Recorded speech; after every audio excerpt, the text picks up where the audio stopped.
Du carbone alors. 4 années au service de la performance des athlètes de l'équipe de France Voile sur la prépa olympique 2024. On vous embarque au cœur de ce programme de recherche scientifique, de ses doutes, de ses réussites et de ses secrets. Ce que ressentent les athlètes, c'est très singulier, c'est propre à chacun finalement et à leur mode de fonctionnement, à leur sensibilité. Donc Jacques Sory, je travaille à Nantes Université au laboratoire Motricité, Interaction, Performance. Je suis enseignant-chercheur, actuellement professeur émérite. Mon rôle dans le projet du carbone à l'Olympique, c'est d'être responsable du Work Package numéro 1. Ce qu'on appelle le Work Package numéro 1, c'est celui qui s'intéresse à la prise en compte des expériences perceptives des sportifs, donc de leurs sensations, dans l'optimisation de leur fonctionnement technique et notamment des interactions qu'ils ont avec leur matériel. Les sportifs, les régatiers en l'occurrence, sont des capteurs exceptionnels et qui perçoivent des dimensions du fonctionnement de leur matériel qui sont extraordinairement subtiles, fines, précises. Les scientifiques qui sont autour de la table connaissent bien le sport, connaissent bien la voile et savent que c'est aussi une activité qui ne se réduit pas à des mesures mécaniques et qu'il y a des dimensions qui sont liées à la finesse, à la subtilité avec laquelle on barre un bateau, avec laquelle on modifie ses appuis sur un kitefoil, avec laquelle on ajuste ses mouvements. Et ça, seul le sportif peut en rendre compte et peut dire qu'est-ce qu'il fait s'adapter d'une certaine façon, qu'est-ce qu'il fait s'adapter d'une autre façon, etc. Donc en fait, la dimension humaine de la performance, dans un système aussi complexe qui met en jeu un sportif, un matériel, une mécanique et un environnement qui lui-même est changeant, la complexité de ce système fait qu'on est obligé de prendre en compte des dimensions objectives et des dimensions subjectives. Comment l'athlète performe. Finalement, l'expression de ces sensations, ils le font spontanément en revenant sur le parking, en discutant avec leur coéquipiers ou avec leurs concurrents parfois, en faisant des débriefings avec leurs entraîneurs, en faisant des analyses techniques. Ils sont tout le temps amenés à mettre en mots, formaliser ce qu'ils ont perçu sur l'eau, ce qu'ils ont ressenti, ce qu'ils ont associé à des performances qu'ils jugeaient plutôt intéressantes ou à des sensations qu'ils avaient qui étaient des bonnes sensations. C'est souvent associé en plus à des émotions en voile.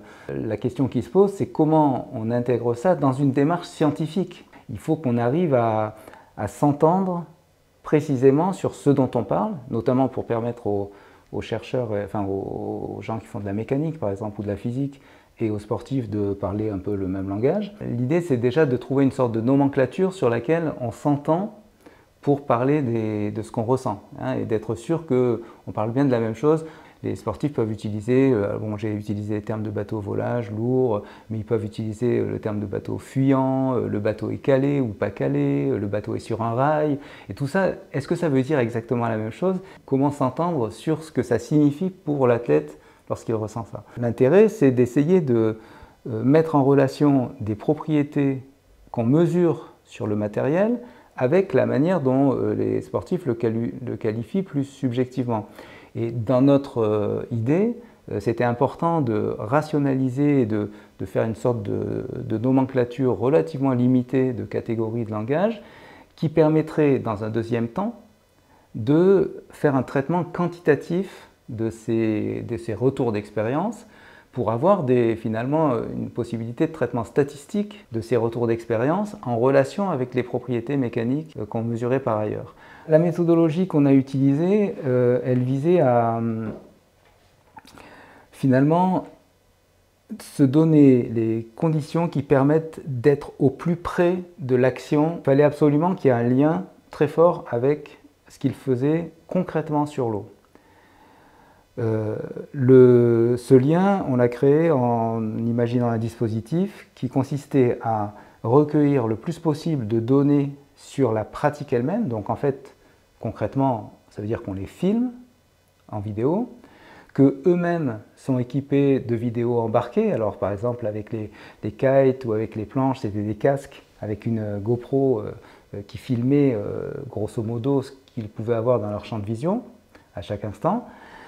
Qu'on leur mettait des petits micros avec lesquels ils pouvaient taguer certaines expériences particulières. Par exemple, quand ils percevaient une ventilation du foil, de dire ventilation, de taguer quand ils sentaient que leur planche glissait bien, ça glisse bien, enfin voilà, des mots simples et dans leur langage usuel. Et puis, on enregistre ça pendant des séquences entières de navigation, ça peut être à l'entraînement ou en compétition. Parallèlement, on enregistre tous les mouvements de la planche ou du bateau grâce à une centrale inertielle qui permet donc d'enregistrer à la fois les mouvements de tangage et de roulis, qui permet d'enregistrer les accélérations, etc. Et parallèlement, on a un GPS qui permet aussi de retracer toute la trajectoire des engins. Donc toutes ces données sur l'eau, elles sont ensuite synchronisées dans l'heure qui suit le retour de navigation et on mène des entretiens d'autoconfrontation et qu'on a appelé des entretiens d'autoconfrontation augmentés parce que justement on mettait aussi les mesures, on permettait une confrontation aux mesures qui avaient été faites en situation naturelle et on allait questionner le sportif sur des moments clés qu'il avait perçus comme des moments, par exemple, pour contraster un petit peu les choses, des moments de performance optimale. Il se sentait particulièrement rapide, particulièrement, il faisait un VMG extrêmement intéressant, etc.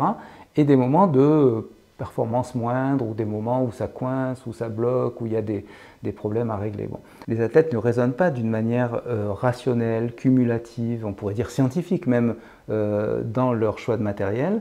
Ils raisonnent de manière plutôt analogique, avec des expériences, en comparant finalement les expériences de matériel qu'ils ont avec l'utilisation de leur matériel de référence.